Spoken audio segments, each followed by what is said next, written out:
You've probably seen the pitches all over your feed. Videos promising that a piece of automated hardware can sit in a corner, require zero employees, and quietly print gold coins while you sleep. The machines driving this hype are highly specific. We're talking about automated pizza ovens baking pies from scratch in 3 minutes, custom candy kiosks that print faces onto mints, and smart laundry lockers taking over apartment lobbies. The question you actually have to answer before putting money down is simple. Are these highly efficient modern investments, or are you about to buy a heavy, depreciating paperweight? The financial exposure here is serious. Getting one of these units off a shipping container and into a physical location will cost you anywhere from $2,000 to $35,000 upfront. This comparison table sets the stage for our investigation. On one side is the marketed promise of hands-free wealth, but on the other is the reality of operating a micro-logistics and real estate business. Scaling this business requires the ability to negotiate commercial lease agreements, secure insurance, and lock down premium square footage. And while you won't have cashiers on payroll, you are personally taking on the weekend maintenance, the emergency repairs, and the physical inventory restocking. Success in this space has almost nothing to do with having the cash to buy the hardware. It depends entirely on your personal tolerance for operational friction.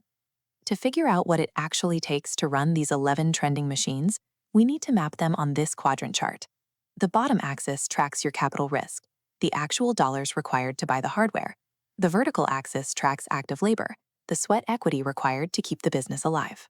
The first group includes 360-degree photo booths, cotton candy robots, and instant photo printing kiosks. We'll call these the event-based hustles. These units involve a low upfront capital cost, usually under $5,000, but they demand extreme weekend labor and constant physical crowd management. The math on the other end is highly attractive. You can hit a fast return on investment because the profit margins on a per-event basis are massive. Despite the flashy new technology, this specific business model is decades old. You are managing sugar, supplies, and an active line of customers. Even with vintage 10-cent automated photo booths, the physical footprint of the machine and the magnetic draw of the novelty itself always required someone to actively manage the location. The heaviest labor for modern event machines happens before you even plug them in. You have to execute relentless business-to-business sales, pitching wedding planners, corporate event coordinators, and venue managers just to book the dates. Category 1 is effectively a service job. You are directly trading your weekend free time for active income. Category 2 covers convenience and perishable vending. This is where you find the automated pizza ovens and smart medicine dispensers. The inputs here are heavy. You need at least $15,000 in upfront capital, and you absolutely must secure a commercial lease in a location with premium 24/7 foot traffic. If you secure a hospital lobby or a college dorm, you can charge premium retail markups simply because you are providing hot food or painkillers at 3 in the morning when nothing else is open. But mechanical failures or food spoilage create a situation where your revenue instantly drops to zero, even as the fixed cost of the lease remains due.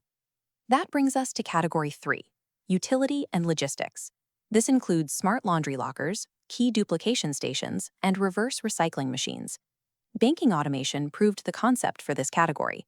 Those early wall-mounted cash machines showed that high-utility, moderate-labor hardware thrives when placed inside third-party locations. Modern smart laundry lockers execute the exact same strategy. They allow you to operate a dry cleaning service while completely bypassing the massive real estate overhead of maintaining a legacy retail storefront. Reverse vending applies this to recycling.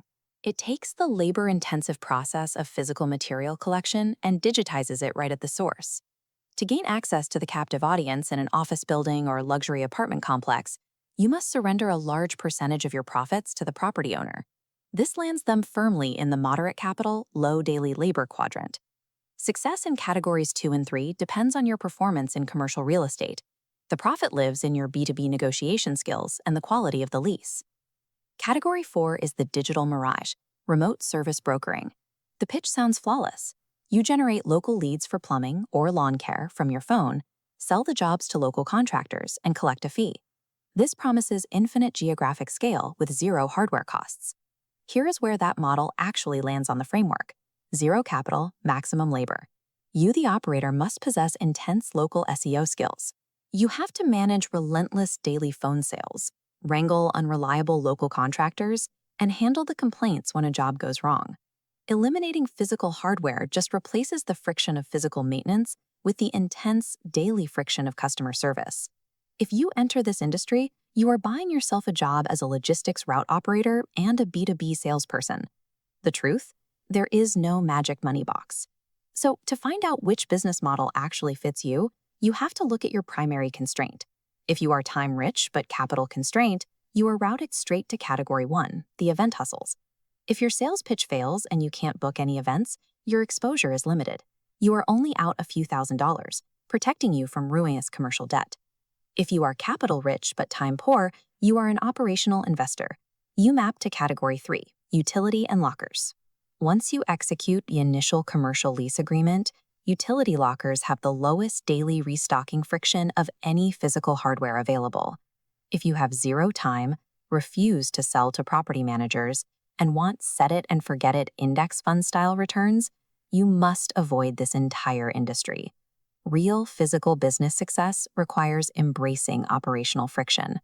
True wealth comes from solving real-world logistics, not running from them.